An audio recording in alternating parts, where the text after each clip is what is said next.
എന്താണ് അങ്ങനെ ഉണ്ടാവാൻ കാരണം? തെറ്റായ ഇത്തരമൊരു കാര്യം ഇങ്ങനൊരു ശബ്ദരേഖയുടെ രൂപത്തിൽ വരാനിടയാക്കിയ സാഹചര്യങ്ങൾ എന്തൊക്കെയാണെന്ന് അദ്ദേഹത്തിനോട് വിശദീകരണം ചോദിക്കാൻ തീരുമാനിച്ചിട്ടുണ്ട്. ആ വിശദീകരണത്തിന് ശേഷം പാർട്ടി തീരുമാനമെടുക്കും. ഞങ്ങളുടെയൊക്കെ ജീവിതത്തിൽ പാർട്ടിയാണ് ഞങ്ങളുടെയൊക്കെ ജീവിതവും മറ്റു കാര്യങ്ങളും ഒക്കെ പരിശോധിക്കുന്നത്. ആ അർത്ഥത്തിൽ ഈ കാര്യത്തിലും ഞങ്ങളെയൊക്കെ പാർട്ടി പൊതുജനങ്ങളുടെ പാർട്ടിയാണ്. ആ അർത്ഥത്തിൽ ആ വിഷയങ്ങളൊക്കെ പാർട്ടി എല്ലാ ഘട്ടത്തിലും പരിശോധിക്കാറുണ്ട്. എന്നെക്കുറിച്ച് അദ്ദേഹം പറഞ്ഞ കാര്യങ്ങൾ എന്ന് പറയപ്പെടുന്ന, അദ്ദേഹം അത് ഇന്നലെ നിഷേധിച്ചിട്ടുണ്ട്, എന്താണ് വസ്തുത എന്ന് എനിക്കറിയില്ല.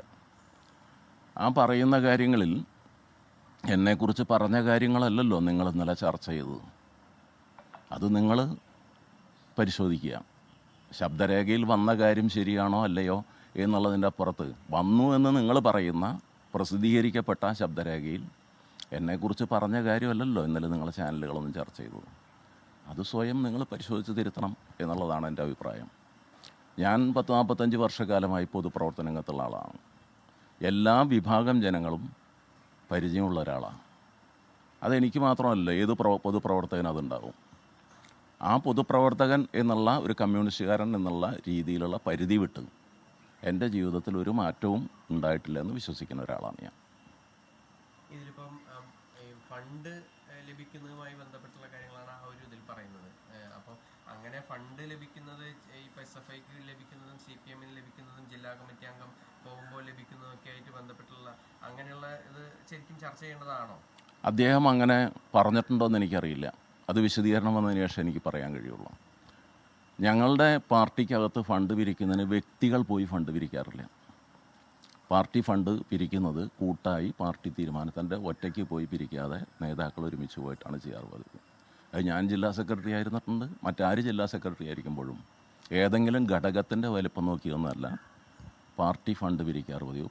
പാർട്ടിയുടെ ആവശ്യത്തിന് ജനങ്ങളോട് കോൾ ചെയ്ത് പരസ്യവും സുതാര്യവുമായിട്ടാണ്. അത് ഇൻകം ടാക്സ് ഡിപ്പാർട്ട്മെൻറ്റിന് പാർട്ടി കണക്കും കൊടുക്കുന്നുണ്ട്, കൃത്യമായിട്ട് കണക്ക് കൊടുക്കുന്നുണ്ട്. അപ്പോൾ അതിൽ ഈ പറയുന്ന എന്തെങ്കിലും കാര്യങ്ങൾക്ക് വസ്തുതയുമായി പുലബന്ധം പോലും ഇല്ലാത്ത കാര്യങ്ങളാണ്. അങ്ങനെ പറഞ്ഞിട്ടുണ്ടെങ്കിൽ അത് ചെയ്തിട്ടുള്ളതെന്നാണ് എൻ്റെ അഭിപ്രായം.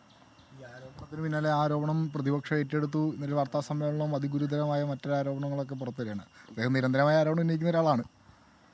എന്താണ് ആരോപണം എന്നെനിക്കറിയില്ല. പക്ഷേ നിങ്ങൾ ഞങ്ങളുടെ കൂടെയുള്ള ഒരു പാർട്ടി നേതാവിൻ്റെ കയ്യിൽ നിന്ന് വീണ് കിട്ടിയ ഒന്ന് വെച്ച് അത് ആയുധമാക്കി രാഷ്ട്രീയ പ്രചരണത്തിന് ഉപയോഗിക്കുക.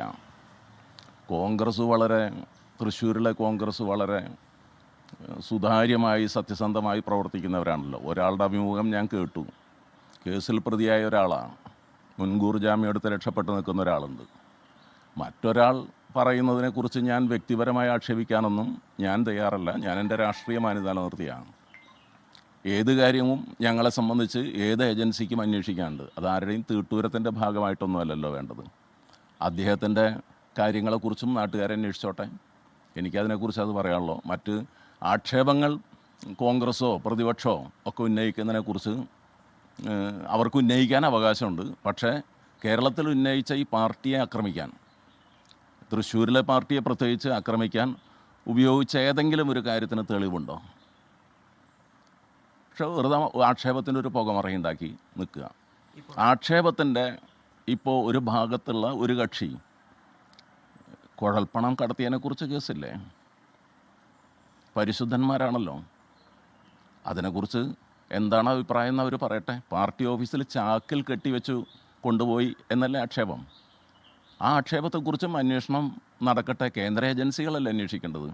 എവിടെ നിന്നാണ്, ഹവാല പണമാണോ കള്ളപ്പണമാണോ എന്നുൾപ്പെടെയുള്ള കാര്യങ്ങൾ അവരന്വേഷിക്കട്ടെ. അവരൊക്കെയാണ് ഈ ആക്ഷേപം ഉന്നയിക്കുന്നത്. വീണ് കിട്ടിയ ഒരു വടിയെടുത്ത് പാർട്ടിയെ വേട്ടയാടാമെന്ന് വെച്ചാൽ പാർട്ടി അനുഭാവികളെ തെറ്റിദ്ധരിപ്പിക്കാൻ കഴിയില്ല. പാർട്ടി അതിനെയൊക്കെ പ്രതിരോധിച്ച് രാഷ്ട്രീയമായിട്ട് മുന്നോട്ട് പോകും. തൃശ്ശൂരിലെ പാർട്ടിക്ക് തെറ്റായ ഒരു പ്രവണതയും വെച്ച് കുറിക്കുന്ന നിലപാടില്ല.